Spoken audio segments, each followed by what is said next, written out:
Ja, če se kar navežem na to, kot je kolegica Agata začela. Slovenci in drugi Slovani, ko se učimo tujih jezikov, predvsem evropskih se učimo, se pogosto mučimo z določenimi nedoločenimi členi, imamo pa nekaj, s čimer lahko tem drugim vrnemo, nekaj, kar je nam domače, drugi se pa morajo tega naučiti in pri tem se kar pošteno namučijo, namreč glagolski vid, posplošeno gre za dovršnost dejanj proti njihovi nedovršnosti. Monografija Glagolski vid v sodobni slovenščini 1 prinaša prvi celovit opis kategorije glagolskega vida v sodobni slovenščini, pri čemer sta izpostavljena in gradivno podrobno preučena, predvsem medsebojno tesno prepletena besedotvorni in pomenski vidik. Skladenski, ki bo podrobneje ostal za pozneje, pa jo tu spremlja na ustreznih mestih. V slovenščini je sicer spreminjanje vida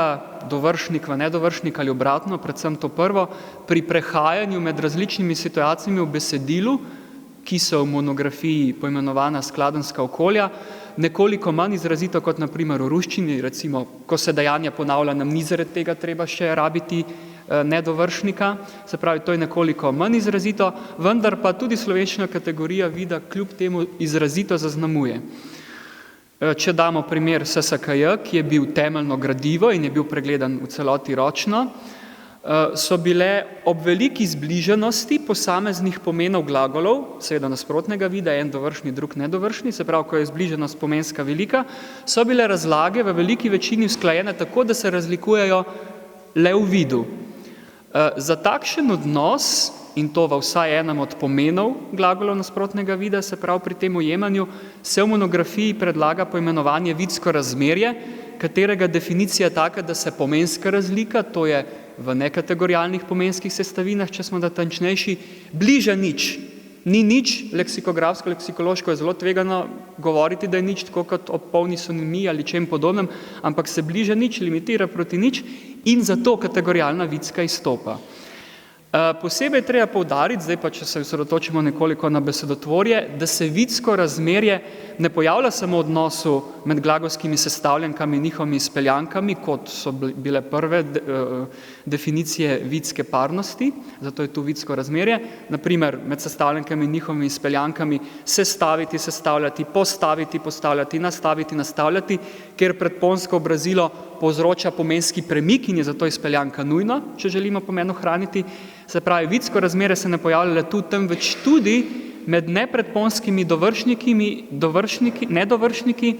in sestavljankami z nekaterimi predponskimi obrazili, zlasti tistimi, kot se to je izraženo v monografiji, z visokim vidsko razmernim potencialom. Primeri so na primer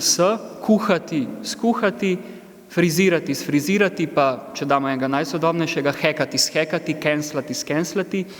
pa brisati, pobrisati, če recimo po mizi površini, brisati, obrisati, če okoli obraza, pisati, napisati in tudi v našem pojmovanju kašljati, zakašljati, bliskati se, zabliskati se, ne kot začetnost, ampak kot enkratnost. Omenjali smo vidsko razmerni potencial in njegovo vrednost in na podlagi preučenega gradiva SSKJ2 je vidsko razmerni potencial izračunan, pozor, to je izračunano, tako da se število izpeljank z določenim predponskim obrazilom, se pravi, kot smo omenili, izpeljanka vedno nastane ob pomenskem premiku, ki jo povzroča predponsko obrazilo, da se število izpeljank z določenim predponskim obrazilom deli številom sestavljenk z istim predponskim obrazilom, pri čemer pa morajo biti te sestavljenke tipa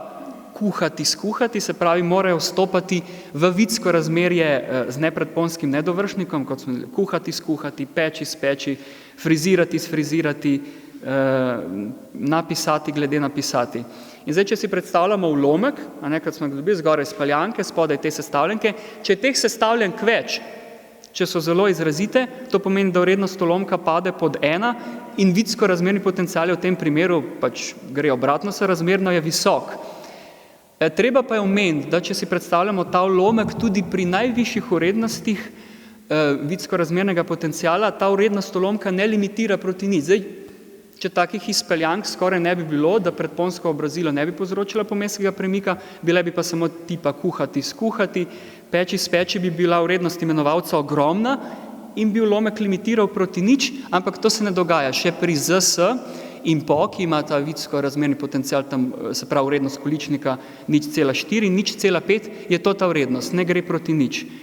To pomeni, se pravi zračunano, da čisto vitskih predponskih obrazil v slovenščini ni. Gradivo sem že omenil, če ga omenim še nekoliko podrobneje, SSKJ-2, se pravi druga dopolnjena, deloma prenovljena izdaja, je bil glavni vir in glede na to, da zajema obdobje od slovenskih klasikov sredine 19. stoletja do nekje prvega desetletja 21. stoletja gre za primerno gradivo, glagoli so bili vsi pregledani ročno, dopolnilno gradivo pa so predstavljali besedilni korpusi sodobne slovenščine, zlasti Gigafida. To je samo en del tega, kar je v geografiji, tako da vabim k branju in tudi kakšnih komentarjev bom hvaležen. Pri zahvali pa se pridružujem kolegicam pred mano, posebej bi pa izpostavil seveda Inštitut za slovenski jezik, Frana Ramovša, zaradi SSZU in njegovega predstojnika Marka Snoja, pa Helena Dobrovoljc kot urednico zbirke za vse nasvete in pomoč in pa seveda Simona Atelčka za vso potrpežljivost, res potrpežljivost pri prelomu, tako da vsem najlepša hvala.